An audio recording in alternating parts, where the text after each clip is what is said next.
Bom dia. Bom dia, meu povo. Aí, Pia, a participação especial do Pipoca. Tá na hora de eu ir pro passeio com ele. Já já nós vamos, vai. Que Deus abençoe seu dia. O Senhor te guarde e proteja. Um sábado lindão pra você. Que você tenha um final de semana incrível em nome de Jesus. Vou compartilhar meu devocional com você. 1 Reis 18, versículo 36. À hora do sacrifício, o profeta Elias colocou-se à frente e orou: ó Senhor, Deus de Abrão, de Isaque e Israel, que hoje fiques conhecido, que hoje tu fiques conhecido que tu és Deus em Israel e que sou teu servo e que fiz todas estas coisas por tua ordem. Clame. Em nossa jornada, nós enfrentamos grandes desafios, batalhas que parecem superar a nossa capacidade e o que nos faz enxergar que somente com a força dos céus podemos vencer. A narrativa de Elias e o rei Acabe é um poderoso exemplo disso. Após anunciar o fim de 3 anos de seca, Elias se vê ameaçado de morte por Acabe, que buscava vingança. No entanto, no Monte Carmelo, Elias não apenas enfrenta Acabe, mas também desafia os profetas de Baal, demonstrando a supremacia do Deus verdadeiro por meio de uma fervorosa oração. A Bíblia em Tiago 5,17 nos lembra de que Elias era um homem comum, sujeito às mesmas paixões e fraquezas que eu e você. Mas a sua oração de fé moveu o coração de Deus. E esse relato não é apenas uma história antiga, é um lembrete vibrante do poder inabalável da fé e da oração. Um poder inabalável da fé e da oração. Cada desafio que enfrentamos é uma oportunidade para manifestar a nossa fé. Não importam as circunstâncias que nos cercam ou as provações que estamos enfrentando, o que verdadeiramente conta é a força de nosso clamor ao Pai. Embora não estejamos fugindo de um rei vingativo ou enfrentando adversários no confronto físico, as nossas lutas diárias testam nossa fé de maneira igualmente significativa. Seja qual for o desafio que estás a enfrentar, um obstáculo pessoal, uma dificuldade profissional, uma luta emocional, lembre-se de Elias. O mesmo Deus, sim, o mesmo Deus que respondeu Elias, ele está pronto para ouvir e agir em resposta ao tamanho da sua fé. Portanto, encorajo você a clamar em meio às suas lutas, por meio da sua fé e da sua oração. O Senhor será glorificado em sua vida, em nome de Jesus. Lembre-se, não estamos sozinhos em nossas batalhas, pois nós temos um Deus que ouve, que vê e que interage e intervém milagrosamente em nome de Jesus. Milagres acontecem na vida daqueles que clamam. Uau! Milagres acontecem na vida daqueles que clamam. Aqui em 1 Reis 18 é uma história bem conhecida de todos nós. É a história em que Elias está há 3 anos escondido ali no deserto, onde o Senhor o sustenta, os corvos enviam alimento para ele.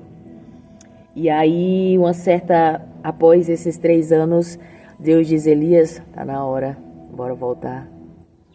E no caminho, era um caminho de 120 a 140 km que Elias fez caminhando em meio ao deserto. Imagina o desafio, né? Elias fazia muito essas caminhadas missionárias. No caminho ele encontrou Obadias, que era o administrador do palácio. E Obadias o conheceu e se prostrou: tu és o profeta do Senhor. E Elias falou assim: Obadias, avisa lá a Acabe, o rei, que eu tô chegando, que eu queria contar um caso com ele. E Obadias disse: Elias, tu tá doido, macho? Acabe e Jezabel estão andando atrás de todos os profetas do Senhor, e eu escondi 100 profetas ali na caverna, e se eu falar a ele, talvez eu possa colocar até a minha vida em risco. E aí Elias disse: então tudo bem, pode deixar que eu falo com ele. E ali eu imagino o desafio de Elias, né? Estar de frente a frente com o rei Acabe. E aconteceu todo aquele contexto em que Elias fez o confronto, o desafio para Acabe. E ali no Monte Carmelo, que era um lugar de muita chuva, mas sabe-se que há 3 anos não chovia naquele lugar. E os profetas de Baal e o povo ali de Acabe ficaram rezando, orando, clamando, gritando, chorando, cantando até 3 horas da tarde e nada acontecia.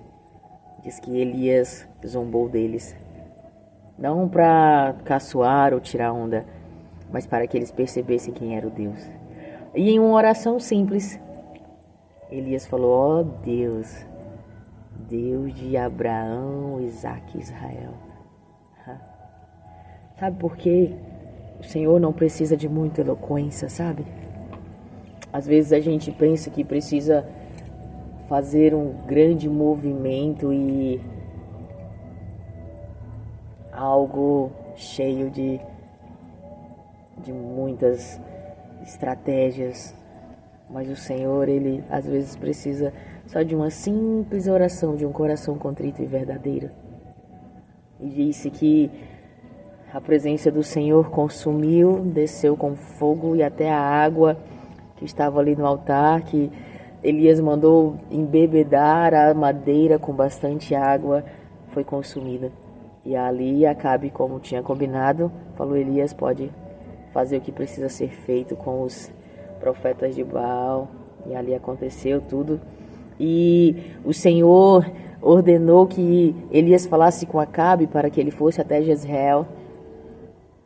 E ali houve mais uma forma milagrosa que disse que Acabe indo contar para Jezabel tudo o que tinha acontecido, né? E todos sabendo de quem Jezabel era.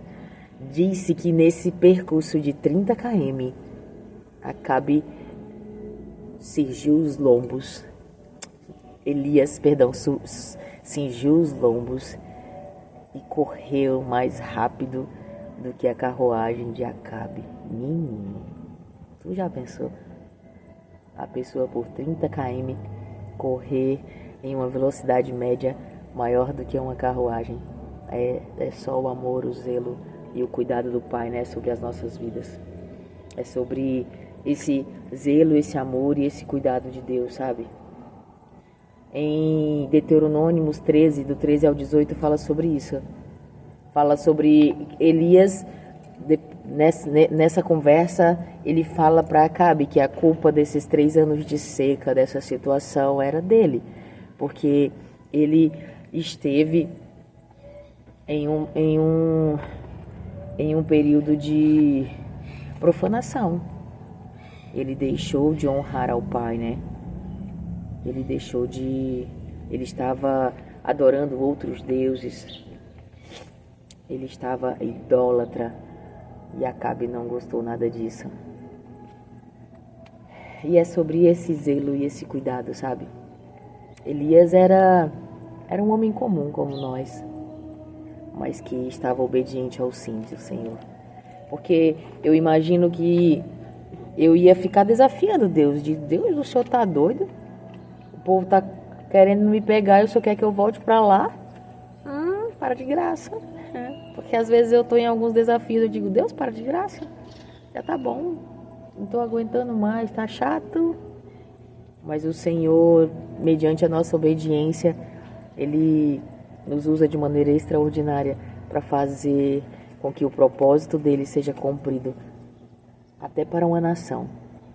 Às vezes o Senhor quer nos usar de uma maneira simples na geografia em que estamos, mas podemos ser um instrumento do Senhor para uma nação, para uma geração, para o nosso lar, principalmente para o nosso lar. Então que nós possamos, assim como Elias, ter essa fé de clamar ao Pai e ter a certeza que Ele está conosco, sabe? Eu acho que... E também a coisa mais incrível que aconteceu é que 3 anos sem chover e Acabe, eu penso na minha forma lúdica: oxe, macho, cadê a chuva? E Elias olhou para o céu e nada, e disse: Deus, cadê? E na 7ª vez que o Senhor ordenou a ele, ele disse: olha, eu vejo ali uma nuvem do tamanho da mão do homem. E mediante a isso diz que o céu ficou negro e o vento desceu e a chuva caiu. E ali, mais uma vez, foi percebido a grandiosidade, a majestosa graça do Pai. E é esse o nosso Pai, sabe?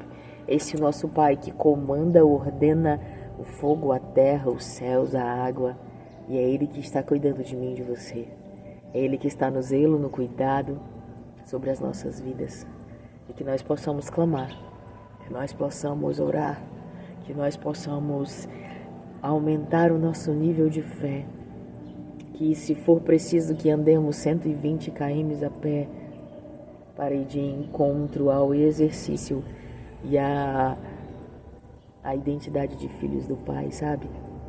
Que possamos compreender a importância de fechar alguns ciclos e abrir novos ciclos. Eu acho que quando nós mantemos a nossa fé alinhado com o coração do Pai, os desafios ficam menos dolorosos, talvez se assim eu possa falar. Os desafios, os enfrentamentos, os confrontos, sabe, não nos abalam.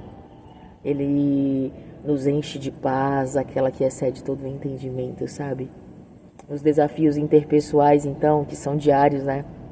Diariamente pessoas nos confrontam, nos contestam, nos testam, nos julgam.